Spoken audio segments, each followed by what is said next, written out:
Assalamu alaikum everyone. So there's a little bit of manipulation going on in the market, and ICP had a break, a successful retest, all in all, with a journey to actually come up to 18.89. But I do believe that I told you in those previous videos, if ICP ends up coming to 12.41, then be ready for a disappointment that you're not going to move any further to the upside.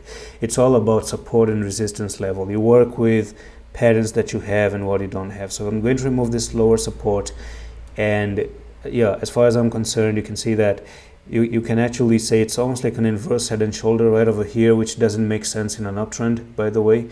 And even if you had the pattern, you did have the support line over here, and if you look at that support line, you do have all the candles with a push above and a multiple successful retest as well. Okay, and then this happened where you popped down, and now you are back inside the pattern, right? You are not no longer up there.